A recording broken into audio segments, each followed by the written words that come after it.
अस्सलामुअलैकुम दोस्तों, आपका इरफान राइट्स चैनल पर तहे दिल से बहुत स्वागत है।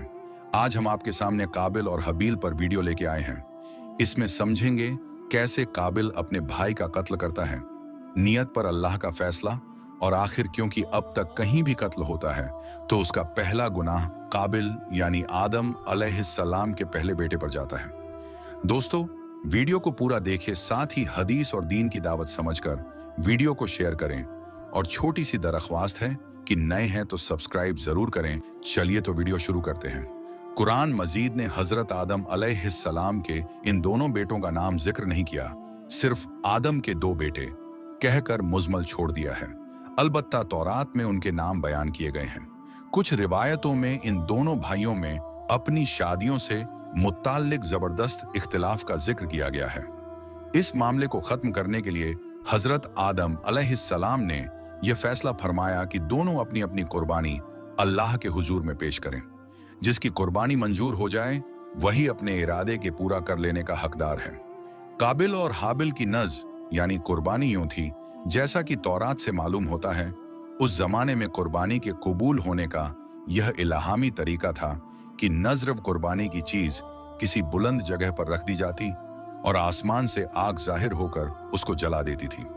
इस कानून के मुताबिक हाबिल ने अपने रेवड़ में से एक बेहतरीन टुम्बा अल्लाह को नजर किया और काबिल ने अपनी खेती के गल्ले में से रद्दी किस्म का गल्ला कुर्बानी के लिए पेश किया। दोनों की अच्छी और बुरी नीयतों का अंदाजा इसी अमल से हो गया। इसीलिए दस्तूर के मुताबिक आग ने आकर काबिल की नजर को जला दिया और इस तरह कुर्बानी कबूल होने का शरफ हाबिल उसके हिस्से में आया। काबिल अपनी इस तौहीन को किसी तरह बर्दाश्त न कर सका और उसने गैज़ब गजब में आकर हाबिल से कहा कि मैं तुझको कत्ल किए बगैर न छोड़ूंगा ताकि तू अपनी मुराद को न पहुंच सके। इस पर हाबिल ने कहा, मैं तो किसी तरह तुझ पर हाथ न उठाऊंगा, बाकी तेरी जो मर्जी आए वह कर। रहा कुर्बानी का मामला, सो अल्लाह के यहाँ नेक नियत ही की नजर कबूल हो सकती है। वहां बदनीयत की न धमकी काम आ सकती है और न बेवजह गम व गुस्सा। और इस पर काबिल ने गुस्से से बहुत ज्यादा भड़क कर अपने भाई हाबिल को मार डाला। कुरान पाक में न शादी से मुताल्लिक इख्तिलाफ का जिक्र है और न इन दोनों के नामों का जिक्र है, सिर्फ कुर्बानी नजर का जिक्र है। और इस रिवायत से ज्यादा हाबिल की लाश के दफन से मुताल्लिक यह इजाफा है। कत्ल के बाद काबिल हैरान था कि इस लाश का क्या करें। अभी तक आदम की नस्ल मौत से दो चार नहीं हुई थी और इसीलिए हजरत आदम अलैहिस्सलाम ने मुर्दे के बारे में अल्लाह का कोई हुक्म नहीं सुनाया था। यकायक उसने देखा कि एक कौवे ने जमीन कुरेद कुरेद कर गड़ा खोदा। काबिल इसे देखकर चेता कि मुझे भी अपने भाई के लिए इसी तरह गड़ा खोदना चाहिए। और कुछ रिवायतों में है कि कौवे ने दूसरे मुर्दे कौवे को उस गड्ढे में छुपा दिया। काबिल ने यह देखा तो अपनी नाकारा जिंदगी पर बेहद अफसोस किया और कहने लगा कि मैं इस परिंदे से भी गया गुजरा हो गया कि अपने इस जुर्म को छुपाने की भी अहमियत नहीं रखता। शर्मिंदगी और अफसोस से सर झुका लिया और फिर उसी तरह अपने भाई की लाश को मिट्टी के हवाले कर दिया।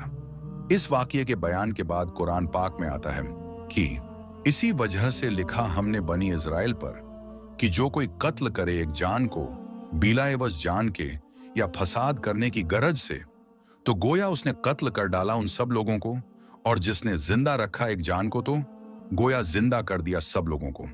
सूरह माइदा 532। इमाम अहमद ने अपनी मुस्नद में हजरत अब्दुल्लाह बिन मसऊद रजी अल्लाहु अन्हु से एक रिवायत की है।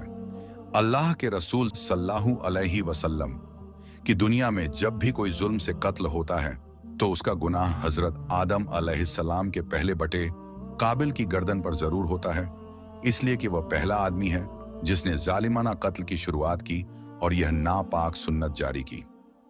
इबरत की जगह सूरह मायदा की जिक्र की गई आयत और ऊपर लिखी हदीस हम पर यह हकीकत जाहिर करती है कि इंसान को अपनी जिंदगी में हरगिज किसी गुनाह की ईजाद नहीं करनी चाहिए, क्योंकि कायनात में जो आदमी भी आगे इस बिदत नए काम का इकराम करेगा तो बिदत की बुनियाद रखने वाला भी बराबर उस गुनाह का हिस्सेदार बनता रहेगा और ईजाद करने वाला होने की वजह से हमेशा वाली जिल्लत और घाटे का हकदार ठहरेगा। नौजुबिल्लाहि मिन जालिक। हजरत आदम अलैहिस्सलाम के इन दो बेटों का जिक्र सूरह मायदा में किया गया है। मुसन्निफ लेखक की तरतीब के मुताबिक हजरत आदम अलैहिस्सलाम के तज़किरे के बाद हजरत नूह अलैहिस्सलाम का जिक्र किया जाता है। उम्मीद करते हैं वीडियो आपको पसंद आई होगी। यदि किसी भी तरह का फीडबैक या सवाल है, आप हमसे कमेंट्स बॉक्स में पूछ सकते हैं या फिर हमारे चैनल के इंस्टाग्राम अकाउंट पर डीएम कर सकते। दोस्तों, हमारे छोटे से चैनल को सब्सक्राइब करिए ताकि हम ऐसी और भी शानदार वीडियो आपके सामने पेश कर सकें। साथ ही लाइक कमेंट्स करिए और वीडियो शेयर जरूर करिए।